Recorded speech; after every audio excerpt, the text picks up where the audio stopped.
इतनी सोमवार को मिलेंगे, सवाल का जवाब संडे नहीं करूंगा, सोमवार को मिलेंगे। मतलब इतने लोगों की हेल्प करने संडे नहीं, मंडे को कर लेंगे, 100% मंडे को कर लेंगे। एक बात, अब असल मुद्दे पर बात होनी चाहिए। आप बोलिए। चूंकि इसको पूरा देश थोड़ी सुनता है, तो आपने सवाल उठाया ऐश्वर्या जी कि क्या वक्फ बोर्ड से आम गरीब मुसलमानों को लाभ मिला या नहीं मिला। असल सवाल ये है कि दान देने वालों ने तो दान दे दिया और कह दिया कि ये फी सबीलिल्लाह गरीबों के उत्थान के लिए, लेकिन सच्चर कमेटी की रिपोर्ट, रंगनाथ मिश्रा कमीशन की रिपोर्ट, तमाम कमेटियों की रिपोर्ट से यह साबित हो गया कि मुसलमान बहुत ज्यादा बदहाल है, उसकी बड़ी आबादी मार्जिनलाइज्ड है, हाशिए पर है, आर्थिक, शैक्षणिक, सामाजिक तमाम दृष्टिकोण से वो पिछले पायदान पर खड़ा है। बिल्कुल आप सही कह रहे हैं। तो उनसे होगा जिनके हाथों में बागडोर था, जो कांग्रेस की दलाली कर रहे थे, बाद में समाजवादी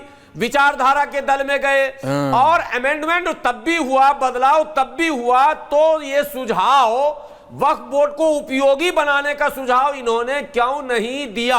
क्यों नहीं? सवाल इनसे मेरा अब है रशीदी जी से ना, उसी समय जब सरकार के आप दाहिने हाथ थे, लेफ्ट और राइट थे, आप राज्यसभा में थे, आपकी बात सुनी जाती थी, तब आपने गरीबों के हित में वक्फ बोर्ड कैसे कारगर साबित हो, इसके लिए रूल रेगुलेशन क्यों नहीं बनवाया?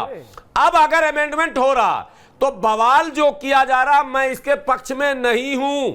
मैं सरकार से बात करने के पक्ष में हूं कि अमेंडमेंट में कौन से पॉइंट रहने चाहिए और कौन से पॉइंट में सुधार की आवश्यकता। मैं आपसे एक सिंपल सवाल, आपका पॉइंट मुझे समझ आया। सरकार, आपके पूर्वजों के पास बहुत जमीन थी, आपने दिया, हो सकता है शांति निकेतन आप ही ने गिफ्ट किया हो। रंगरेज साहब ने तो वो क्या कहते हैं, पूरा अमृता शेरगिल और पृथ्वीराज रोड इन्हीं का था। इन्होंने कहा मेरे को कि पूरे मतलब इन्हीं के पूर्व किसी दिन चले मत जाना, किसी के घर में दिक्कत हो जाएगी, पुलिस बुला लेंगे। सही मैं बता रहा हूं। लेकिन एक बात बता रहा हूं, सरवर साहब ने एक बहुत सीरियस बात रखी। मैं like on a lighter note, दोस्त है, रोज डिबेट करते हैं, मैं मजाक कर रहा हूं, लेकिन रंगरेज बाबू चले मत जाना। सरवर साहब आपने एक बहुत जेन्युइन पॉइंट रखा। आपने कहा कि भाई वक्फ बोर्ड में जब बदलाव हो रहे थे तो कुछ लोगों ने कांग्रेस पार्टी के चापलूसी करने के चक्कर में गड़बड़ कर दी। मैं आपसे जानना चाहता हूं Sarwar Sahab, and I want Rashidi ji and Rangrez ji on the other side, only 1 versus 2, me in the middle, कि सरवर साहब आप मुझे बताइए, क्या वक्फ बोर्ड सिर्फ मॉल बनाने के लिए है? क्या वक्फ बोर्ड 9.5 लाख एकड़ जमीन अपने पास रखने के लिए है, या इन सब गरीब और जरूरतमंद मुसलमान भाइयों बहनों की मदद करने के लिए है, जिनके पास सर पर छत नहीं, नौकरी नहीं, पढ़ाई नहीं, काम नहीं?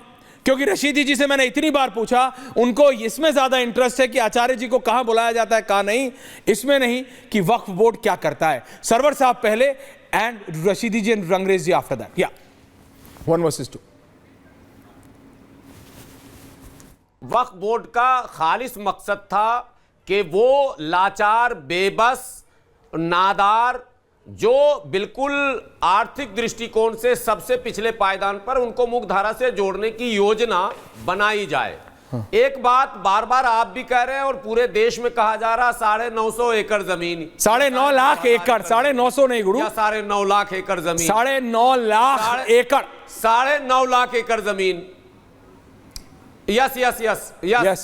तो 9.5 लाख एकड़ में लगभग 600 एकड़ जमीन तो हमारे इन मजहबी रहनुमा और सियासी रहनुमाओं ने 60 घाट करके और कांग्रेस की सरकार में सत्ता में रहने वाले से कर लिया सौदा।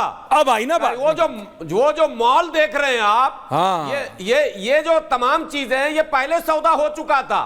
अब बची जमीन 4-5 लाख एकड़ जमीन बची है, उसमें मस्जिद है, कब्रिस्तान है, वो तो कमर्शियल है भी नहीं, उससे तो बेनिफिट भी नहीं मिलेगा। जहां बेनिफिट मिलेगा उसका बंदर बांट कर लिया इन लोगों ने, वो बचा नहीं है सुरक्षित।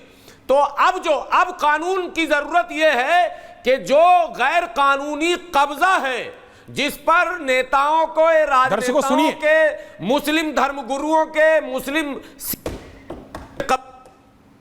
करवाया जाए और गरीबों में सीधे उसको कैसे पहुंचाया जाए, ये मोदी सरकार जी अगर कर दें तो मैं कहता हूं भारत का गरीब मुसलमान मोदी जी के साथ खड़ा। रंगरेज साहब, the man who supposedly has a mall in his party, Rangrez साहब बताइए, रशीदी जी को इतना चुप मैंने कभी नहीं देखा सरवर साहब। रंगरेज साहब देखिए ऐश्वर्या जी, जिस तरीके से ये सनातन बोर्ड की आ रहा हूं जेब में नहीं अठन्नी अम्मा चली भुलाने, सनातन बोर्ड के देखिए मैंने एक बात कही है, जरा वो सुन लीजिए जरा गौर से सभी लोग। जेब में नहीं अठन्नी अम्मा चली पैसे भुनाने, तो सनातन बोर्ड पे एक बीघा भी जमीन नहीं है और वो बात करती है कि हम वक्फ बोर्ड का मुकाबला करेंगे। पहली बात तो ये मैं आपसे कह देना चाहता हूँ। फिर मैं दूसरी बात कहना चाहता हूँ कि जो हमारे बड़े और बुजुर्गों ने जो वक्फ की संपत्तियाँ दी, आप ये बताइए, आप लगातार कहते हैं एक व्यक्ति बताइए हिंदू धर्म का जिसने एक मस्जिद के लिए गिफ्ट की हो कोई जगह, कोई नहीं मिलेगा। और मैं ना जाने कितने मुसलमान जो हमारे इतिहास में जो मुगल रहे और मुगल लोग रहे जिन्होंने मुगल मंदिरों के लिए जगह दी। रामलला जी आ रहा हूं, तो इन सब पर चर्चा होनी चाहिए। तीसरी बात मेरी एक और है ऐश्वर्या जी, कि जिस तरीके से सनातन बोर्ड का जो ये जुमला और शगुफा और जो जिन है वो बाहर निकाला जा रहा है इस समय पर, ये दिखाता है कि ये इनके पेट में जब से पता लगा है कि 9 लाख एकड़ जमीन वक्फ बोर्ड के पास है, इनकी रातों की नींद उड़ गई है, इन्हें इनके बेचैनी हो गई है, इनके पेट में दर्द हो गया है। इन्हें दिख रहा है कि ये इतनी जगह इनके पास कैसे आई।